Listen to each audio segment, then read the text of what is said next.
Good morning. Thank you. Thank you. Thank you.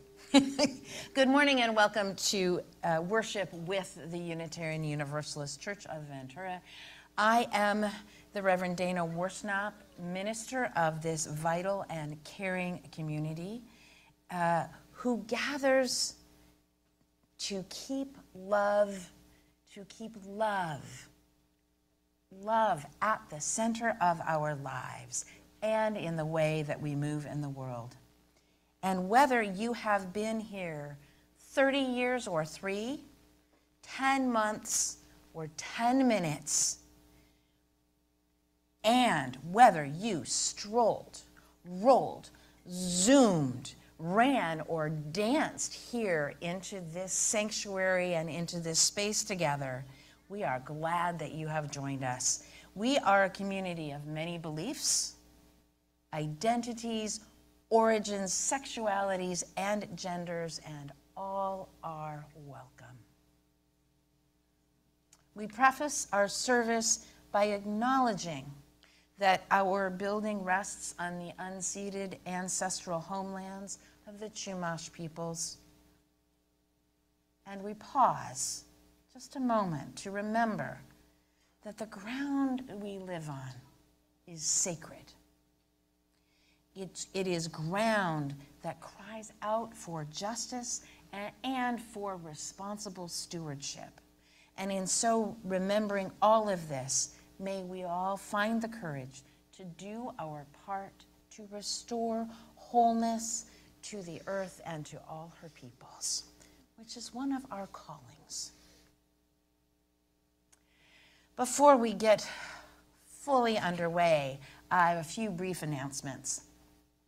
The group that is planning the party on December 9th, which is next Saturday, to celebrate the 20th anniversary of my ordination, which is a little gobsmacking to me, but there it is. 20th anniversary, they want to be sure that everyone RSVPs for the event. Now, there have been emails that have gone out, and it's been in our online, our weekly newsletter, UUCV This Week. So there's a form there. And Sue Brinkmeyer, arise so that everyone can see you. Arise, Sue. She will be taking reservations in person in Berg Hall today after the service. And so today is the final deadline for you to let us know that you will be with us. All you folks out in Zoom land, after church, after the service, go in, see if you can find the link in UUCV This Week and do the RSVPing if you haven't already. And I am looking forward to celebrating with everyone who can come and be with us. 2 more quick announcements. Our longest night memorial service for our homeless neighbors will be on Saturday, December 16th at 3:30 in Ventura's Plaza Park. And also there's another service on December 17th at 3:30 in Oxnard's Plaza Park. They are twin services that we do together. And lastly, the Environmental Action Team meets today at 11:30 in the conference room, which is right over here. And all are invited. And I just want to share with you their mission statement. It's 3 words. I love it. Investigate, educate, act on the environment. And so, something happens when tender-hearted people of goodwill gather together. It is a mystery how this something happens, although it does, and it enlarges ourselves and our separate lives and our lives together. And in seeking this mystery together, let us enter sacred space.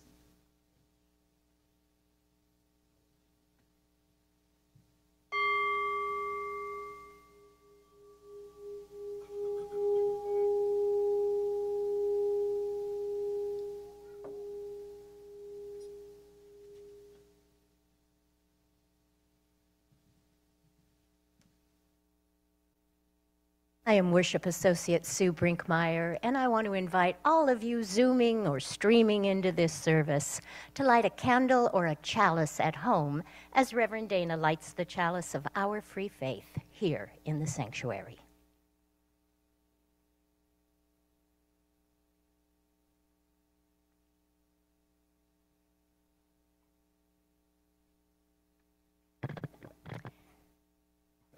We begin our service this morning with these words by Reverend Scott Taylor from The Wonders All Around Us. Think, friends, of the sky, of the stars that dance like fireworks overhead. Think of the trees, budding or bare, and the rivers and rain, all a part of this living, breathing earth that makes our living and breathing possible. Think too, and look at, the faces that surround you. What a wonder it is that we don't have to travel this world alone. All of it is miracle. All of it is mystery. All of it deserves our awe. And so, may this light we kindle and this time we now share illuminate the astonishing preciousness of it all. Come, let us worship together. Good morning and welcome. I'm Carolyn Bierke, the music director, and I want to welcome you all here in the sanctuary and online. Our opening hymn today is Rise Up, O Flame. We're going to sing it 3 times. Please rise in body or spirit and join in singing.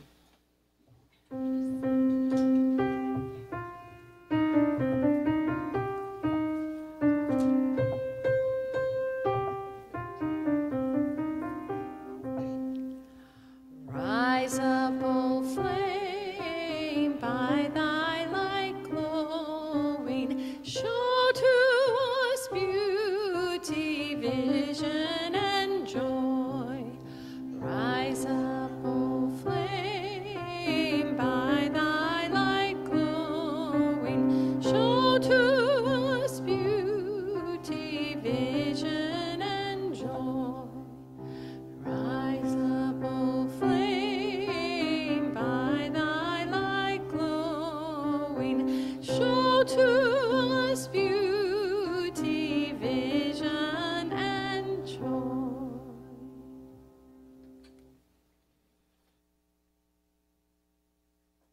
So one of our church members who has been a teacher in her working life has chosen one of her favorite stories to share with us. And so we invite all of our children and youth and all young at heart to come forward for a nifty story.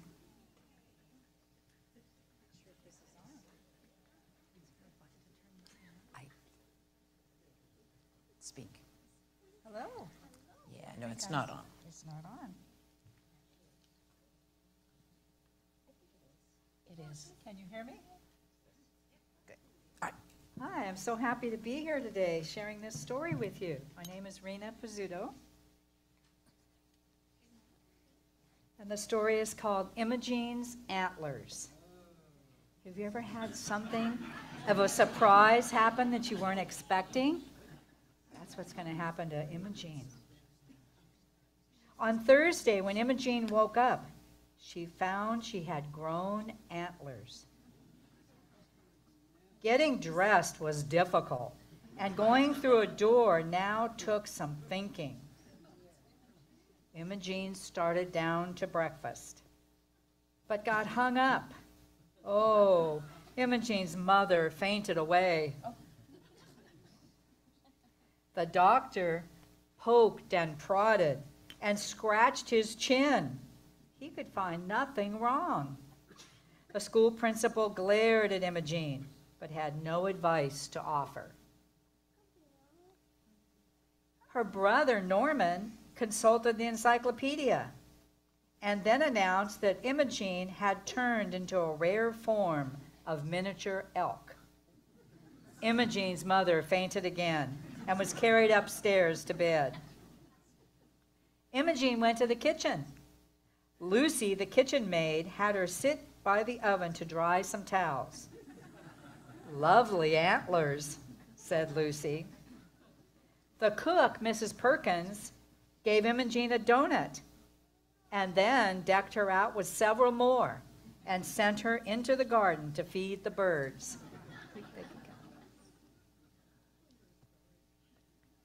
"You'll be lots of fun to decorate come Christmas," said Mrs. Perkins.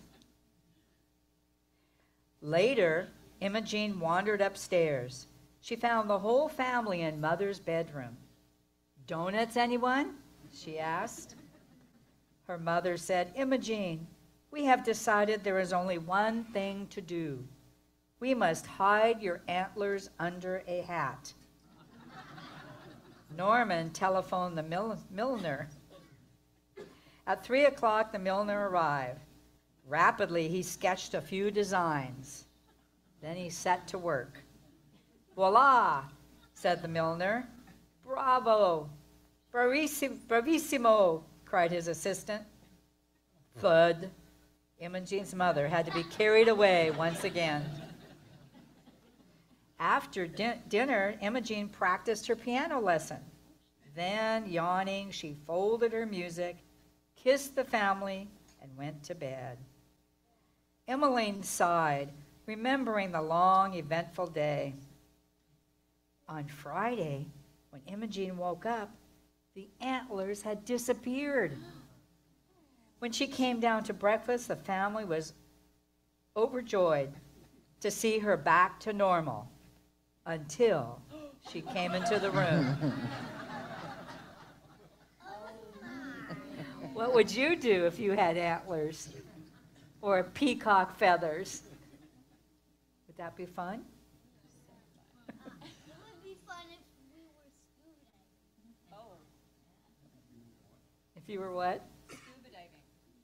Oh, with antlers? And peacock feathers. And peacock Yeah. feathers. And scuba diving. Or maybe rather than having them. Okay. Well, it was very fun to see all of you. Okay, and what we're going to do now is invite everyone to rise and form the Bridge of Love in the center. And we're going to sing you on your way to religious education and fun and imagination and antlers? Antlers. Antlers. We hold you in our love as you go, as you go. May your heart be at peace as you go. To nurture the spark of your precious life. We hold you in our love as you go. We hold you in our love as you go, as you go. May your heart be at peace as you go. To nurture the spark of your precious life. We hold you in our love as you go.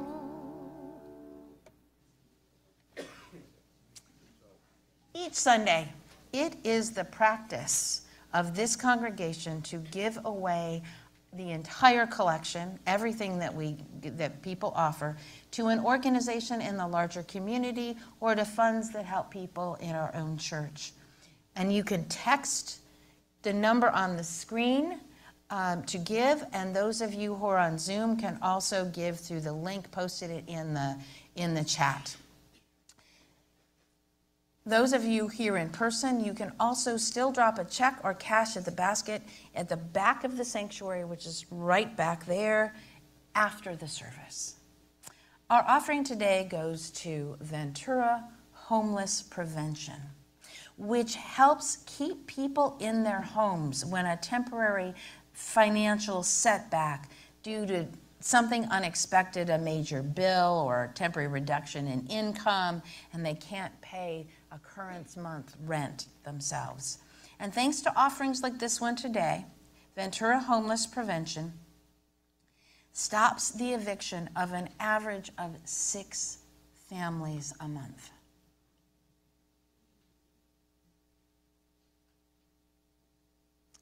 Sorry, lost my place and I'm getting it back.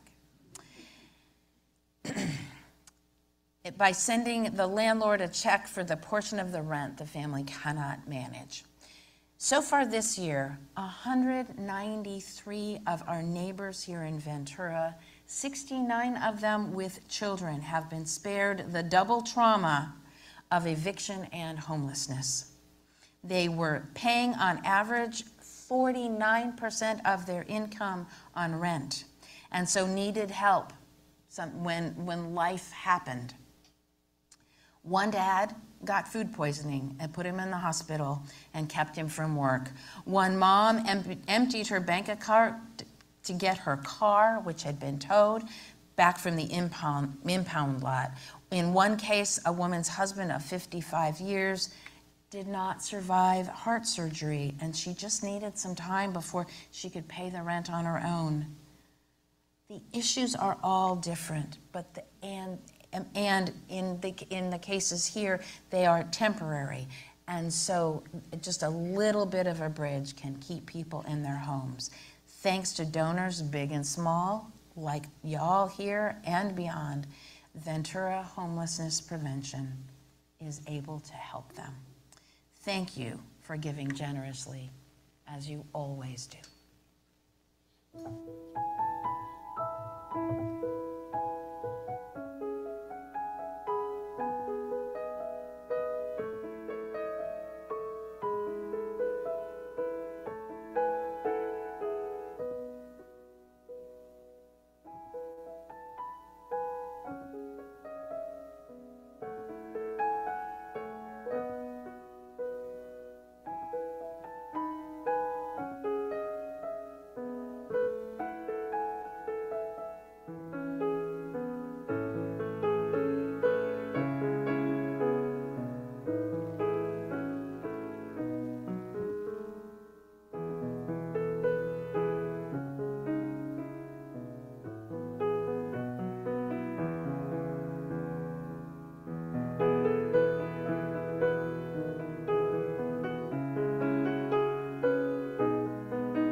We talk about this community weaving, or this church weaving a tapestry of love that we call community.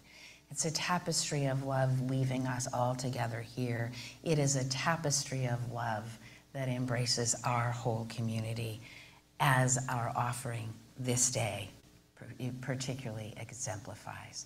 Thank you so much, ever and always, for your generosity.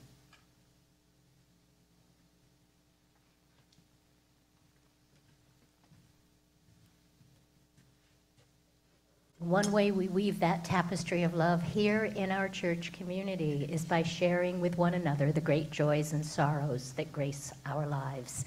We take time to do that each week, and you can send in a joy or sorrow by using the link in our weekly email bulletin, UUCV This Week, or the link on our webpage, uuventura.org. I invite you now to speak into the gathered community or write into the Zoom chat the names of those you wish to celebrate or memorialize, or those in need of the loving embrace of this beloved community.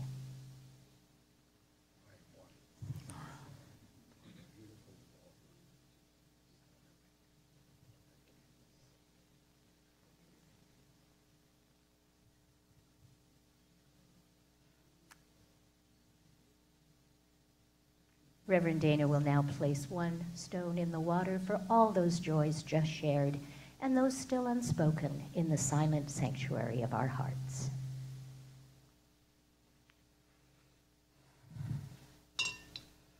May we be truly grateful for all that is our life. Please remain seated as we sing, O Come, Emmanuel.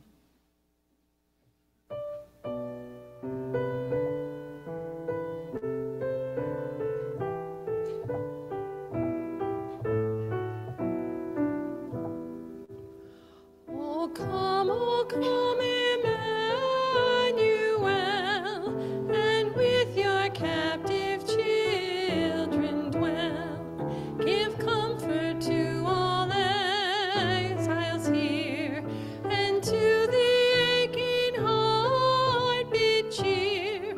Rejoice, rejoice, Emmanuel shall come within as love to dwell.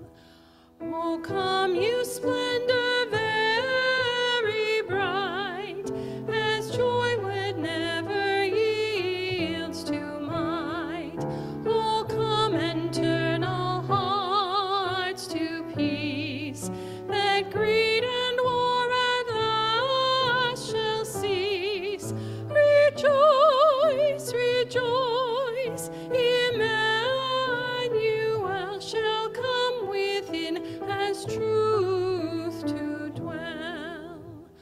Oh, come, you day spring, come and cheer our spirits by your presence here, and dawn in every broken soul as vision that can see the whole.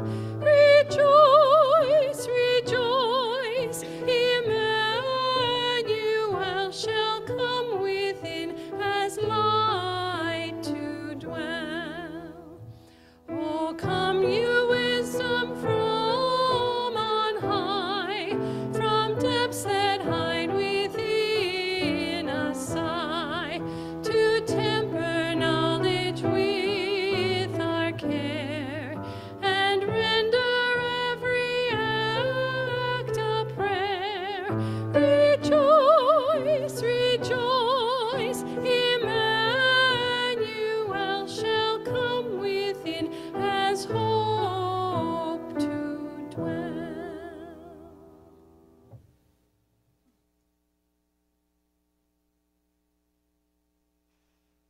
Our reading this morning is by Mary Oliver.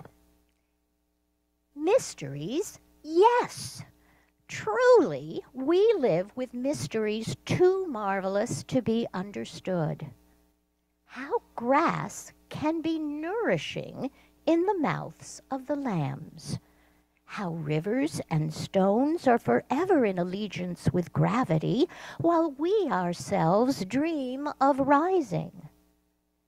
how two hands touch and bonds will never be broken.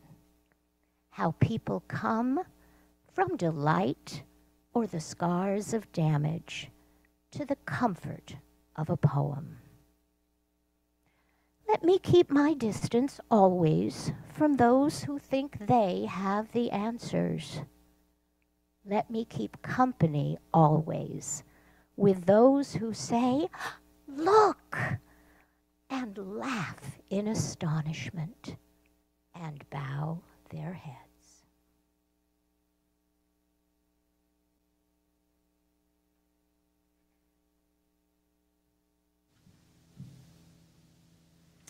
I invite you now into a time of stillness and meditation. Close your eyes or soften your gaze. Sit quietly and just notice the miracle of your breath, letting it fall into its natural rhythm.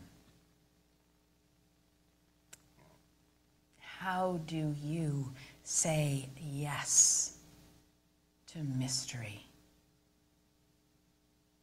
A silent meditation.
Everybody's wondering where and when they all came from. Everybody's worrying about where they're gonna go when the whole thing's done. But no one knows for certain, so it's all the same to me. I think I'll just let the mystery be. Some say when you're gone forever. Some say that you're gonna come back. Some say that you'll rest in the arms of the Savior if in sinful ways you lack. Some say they're coming back in a garden full of carrots and little sweet peas. I think I'll let the mystery be. Everybody's wondering what and where they all came from. Everybody's worrying about where they're gonna go when the whole thing's done. No one knows for certain, so it's all the same to me. I think I'll let the mystery be. Some say they're going to a place called Glory, and I ain't saying it won't a fact, but I've heard that I'm on the road to purgatory, and I don't like the sound of that. I believe in love, and I live my life accordingly, and I choose to let the mystery be. Everybody's wondering where and when they all came from. Everybody's worrying about where they're gonna go when the whole thing's done. No one knows for certain, so it's all the same to me. I think I'll just let the mystery be. Yeah, no one knows for certain, so it's all the same to me. I think I'll just let the mystery be.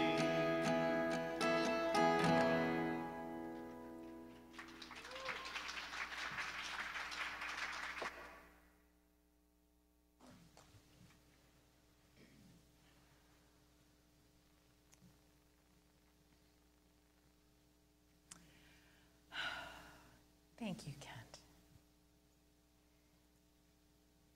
Advent is my favorite season in the Christian calendar. And yes, isn't it? This is my Advent stole. And when I first got it, I just liked the star, and then I realized, oh, I know what star that is.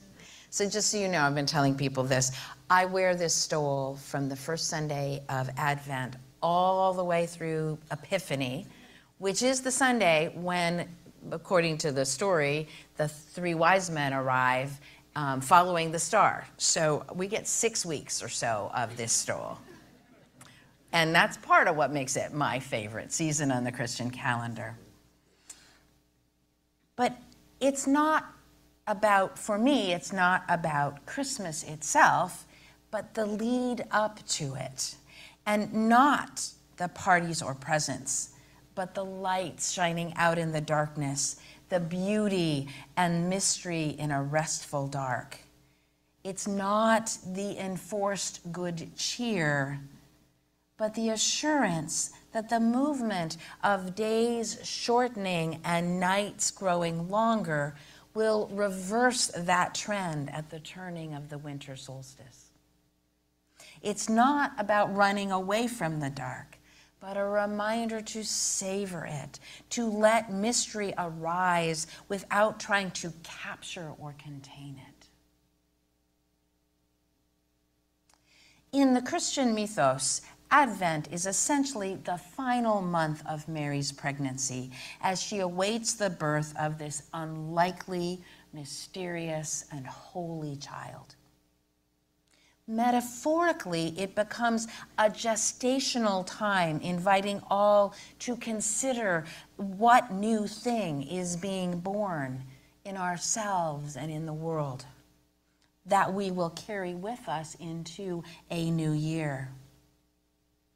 And how I do love sitting in the dark, lighting candles and fires, stringing brightly colored twinkling bulbs, and imagining, giving myself a chance to simply let the mysteriousness of life be, not needing to know, not needing to strive or achieve, simply letting what will be arrive and become.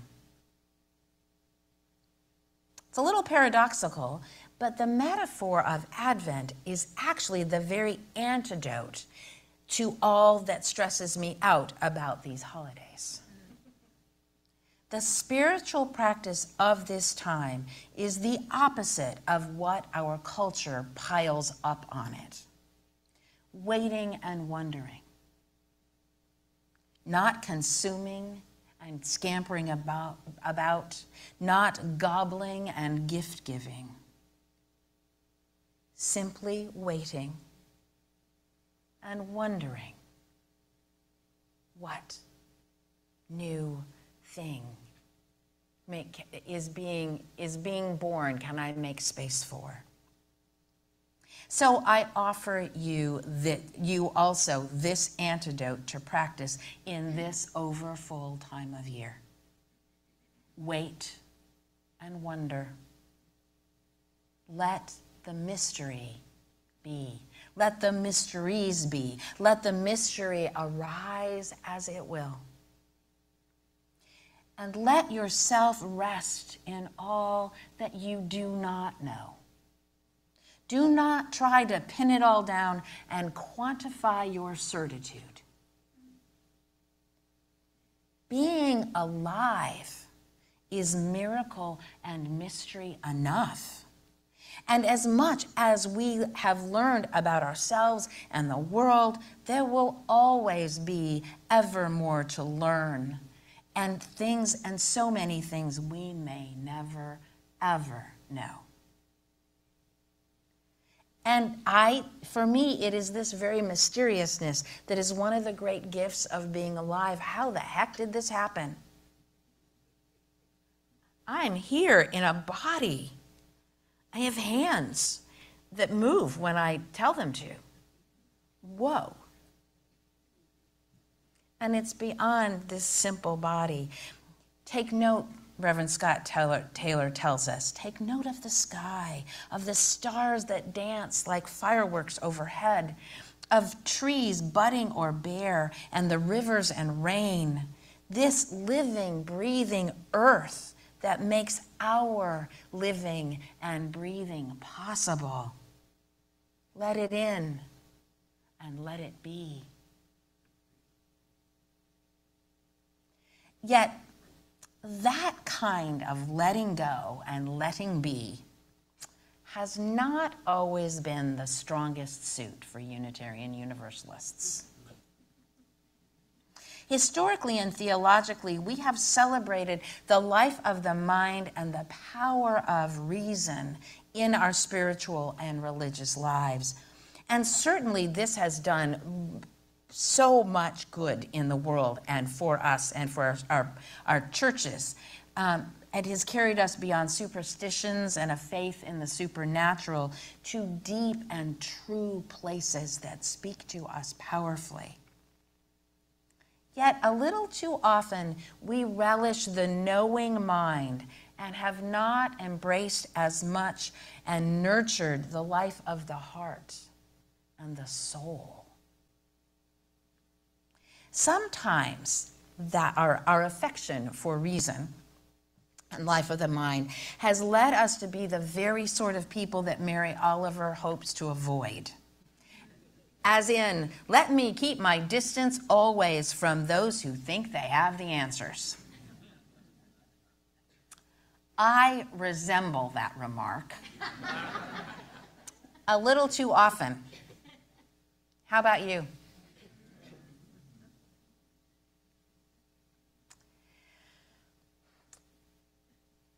Spending time not just in the mind, but in the heart and soul can make us, no, take it back. Switch that, reverse it. Okay, that kind of knowing things can make us a little bit more like Imogen's family in the story that Rena shared, particularly her mother. How did Imogen grow her strange and amazing antlers? It is most assuredly a mystery, and one the author never even attempts to explain. And how funny it is to watch the grown-ups. Some of them get into the spirit of the thing, but others contort themselves trying to accommodate and ultimately hide this oddity, only to have it transform into another whimsical and lovely mystery. What if they had just let the mystery be?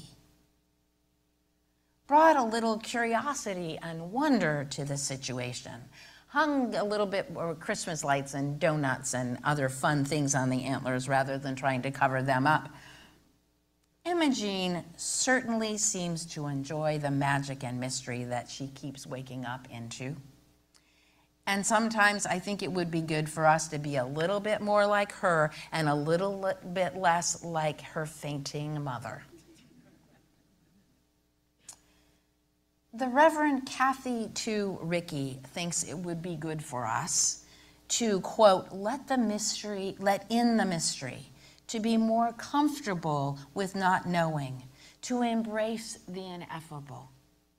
For that, she says, we must take our minds down from their pedestal and inhabit the rest of our body now and then.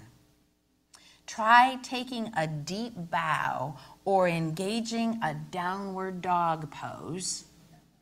Get the head below the heart, which is the first step toward humility. And luckily, Advent rolls around every year and beckons me, all of us, I hope, to sit by the fire, to rest, to imagine, to invite the mystery all around me to be my companion for a while. This is a season to embrace all of that, the power and the possibility, the not knowing from which so much can arise. New and wonderful things can arise from the not knowing. So why not let that mystery be? Life brings surprises and delights, as well as many sorts of unpleasantness. Sometimes we know exactly why. More often, we really don't. So why not just let the mystery be? Embrace it. Rest in and relish the unexplained, the unexplainable. If it can make life more, it can make life more fun. Just ask Imogene. Yet it can be hard to let go the need to know, the need to explain. So I take comfort in all of that from words of a physicist and a poet. Two different ones, a physicist and a poet. Nobel Prize-winning physicist Richard Feynman once said, I think it's much more interesting to live not knowing than to have answers which might be wrong. I have approximate answers and possible beliefs and different degrees of uncertainty about different things. But I am not absolutely sure of anything. There are many things I don't know anything about. I don't feel frightened by not knowing things, by being lost in the universe. At first, it may seem a little counterintuitive or a little bit surprising to think of a scientist taking such comfort in not knowing. Yet, Feynman won his Nobel Prize for his study of quantum physics, which turns the Newtonian world on its head in wild and mysterious ways that perhaps no one fully understands. Even Feynman and other Nobel laureates, things are, in quantum mechanics and in quantum physics, things can be in two places at the same time, and the world just doesn't operate the same way. And it's weird, and they know it's true, but it doesn't seem right, and they study it some more, and the mathematics keep showing up that it's true and it's real, but how the heck does that happen? And it really annoyed Einstein.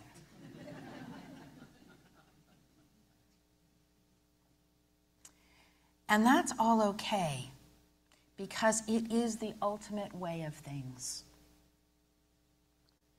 Now for the poet, Dear Mary, who says, let me keep my distance always from those who think they have the answers.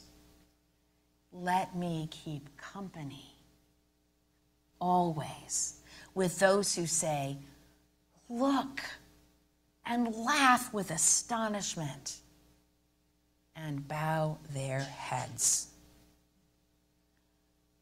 For bowing to the mystery does bring about a kind of humility which is a grand way to go through all of life. A way to stay astonished and alive, which is what Mary Oliver always wanted for herself and all of us, to be astonished. And in that astonishment, be brought more alive and present to this one wild and precious life. So let this dark season of Advent call you to astonishment. One of the sorrows I have as a minister is the way that Christianity has been contorted and twisted, and even the ways that you use at times contribute to the twisting, or at least letting the contortionists win. For the truth is that in the 2,000-year plus history of Christianity, only a minority of Christians have ever interpreted the Bible literally. Indeed, the particular kind of literalism at present in conservative American Christianity today is not even 200 years old.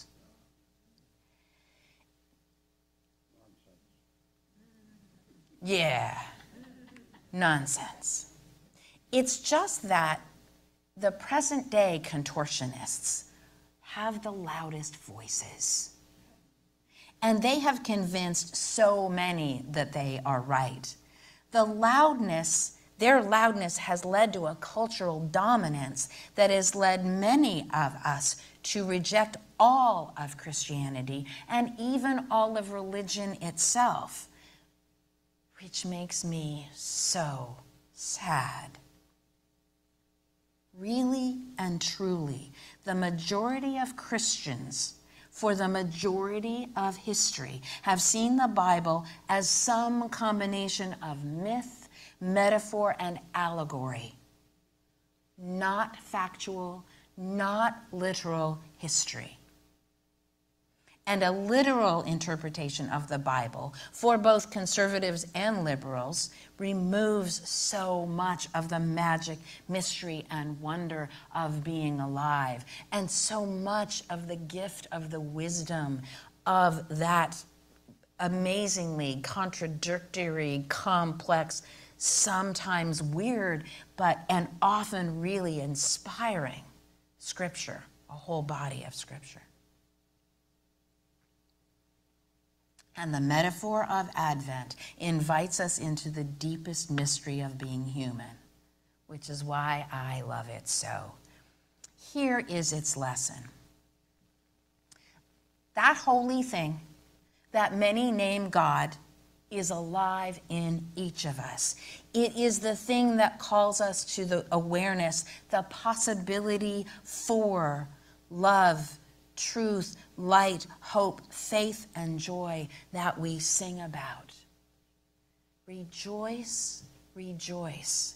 Emmanuel shall come within as love, light, truth to dwell. It is the opportunity for us to embody that and know that we are holy beings. The Christian myth and metaphor in the Christmas story comes to remind us that we have those qualities inside of us, that the holy thing dwells in each of us all the time. Yet the human parts of us forget that most of the time. So we need reminders, perhaps most especially when the world grows darkest. So we beckon Emmanuel to dwell with us in exile, when our hearts ache from our own woundedness and the scourge of greed and war, we invite Emmanuel to call us to the joy that is also possible, to a vision of wholeness, to a life of integrity that we are all capable of living. Emmanuel is another of the names that people give to Jesus. And though the actual translation of it means God with us and even in us. Jesus' message was not that he alone was a child of God, rather that we all are. God with us and in us, holiness within and among us. So, right now, in coffee hour and beyond, look at the faces that surround you.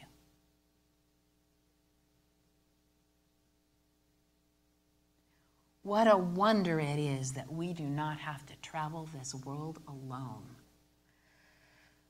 All of it is miracle, all of it is mystery, all of it deserves our awe.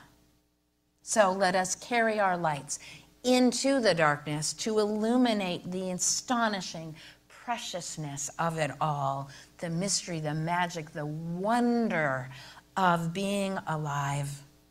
And may we all cry out, look at that, and laugh in astonishment, and then bow our heads. Amen. May it be so.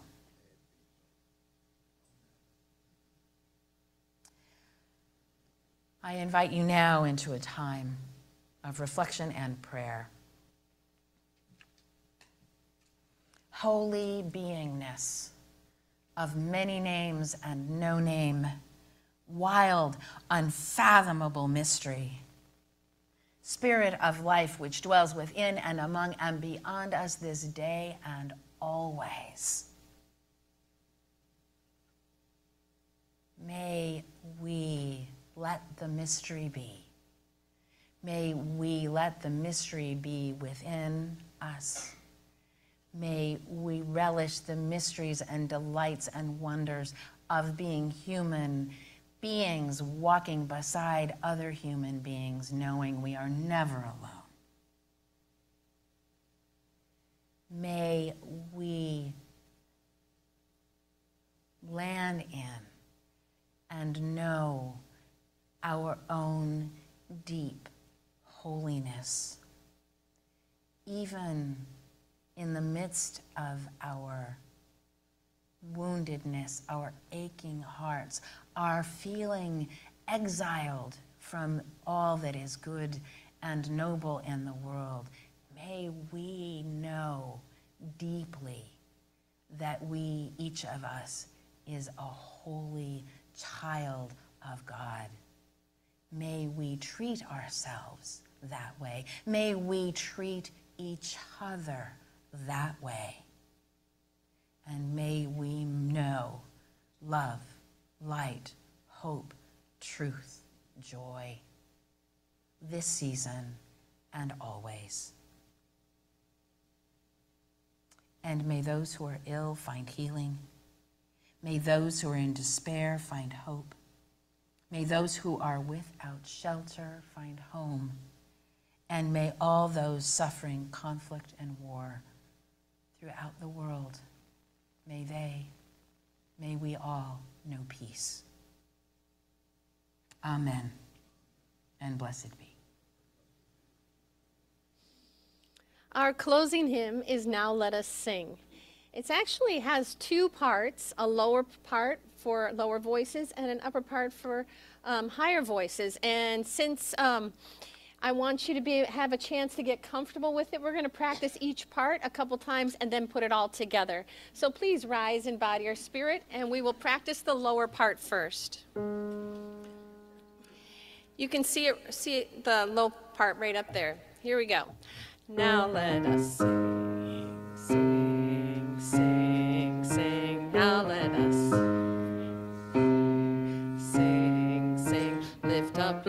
voice, be not afraid. Now let us sing, power of the Lord. Good, let's do one more time.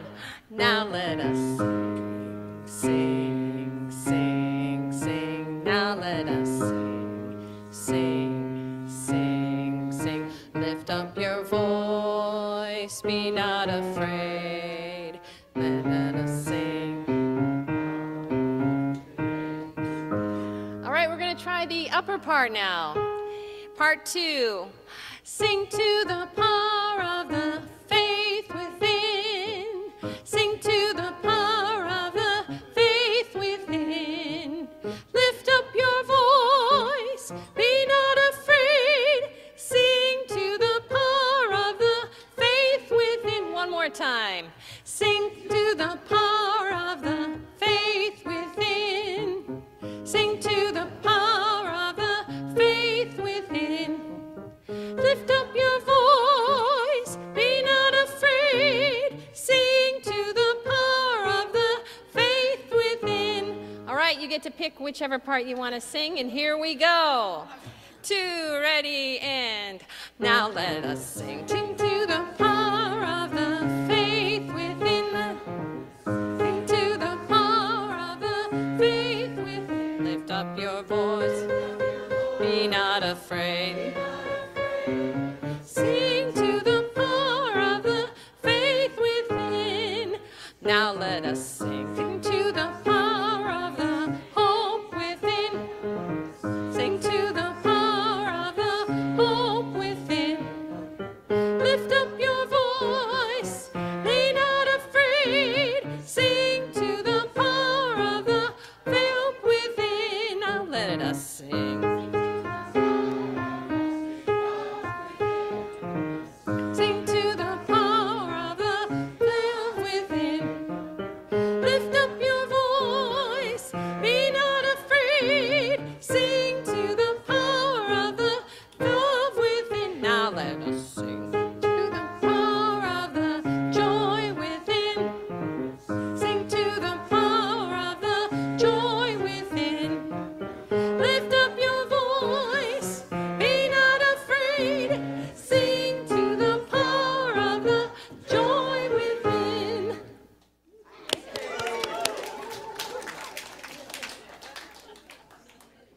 No, you don't. Stand up. That was great. Stay standing for the benediction. That's right. We always do that. I'm just so excited that that worked. Whoa. Okay, so as we prepare to extinguish our chalice, I would appreciate it if you would read the words on the screen with me. We extinguish this flame, but not the warmth of Truth, the warmth of community, or the fire of commitment. Those we carry into our lives until we are together again.